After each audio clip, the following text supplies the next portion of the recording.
the second step of our physical block is really looking at how we convert food to usable energy at the muscular level in order to fuel muscular contraction. A really big component of this is our fuel source our body uses called ATP. ATP, adenosine triphosphate, is something that's essentially going to explode at the muscular level to cause a muscular contraction. Okay, so when we think about food, let's say we intake food. Okay, so we have a performance plate scripted out for us and we intake food. It is then converted through different processes to ATP to be able to fuel that muscular contraction. Now we rely on a couple different processes to have this, to allow this to happen. And we can really look at the different types of sports that we participate in and program or periodize our year, work backwards to be able to tell us where we need to be at any given time in the year. Let's look at these really quick. So I've got a graph here with power going up. So the higher I go, the more power I create. And then the further I go this way, the longer it can last. So the first system I want to talk about is the one in the black here, and we'll call that the alactic system. This is your sudden movements, your right now energy. Okay, so sprints, throws, jumps, big explosive type movements fall right here. Notice, very powerful, doesn't last very long.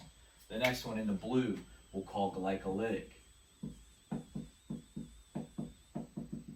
Here you notice it's still pretty powerful and lasts a little bit longer, but the bad thing here is it produces lactic acid, okay, which is a waste product, and we want to avoid that most of the time.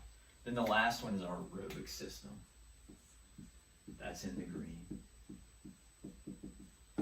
Okay, our aerobic system doesn't produce a ton of power right now in the moment, but you're going to see that it really lasts a long time.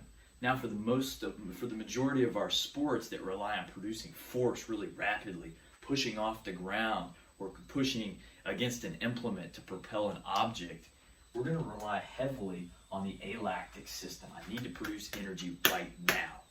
Okay? In order to use this and to refuel it really quickly, it can be really beneficial to also train and work in the aerobic zone. They're somewhat complementary of one another.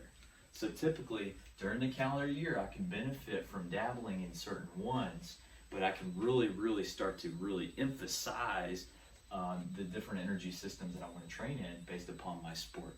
So think about your sport. Is it in need of power right now? Do I need to have a little bit longer duration of energy production? So bioenergetics, second part of our physical training block, as it is composed of our big pyramid. This is kind of talked about in any really good physiology textbook.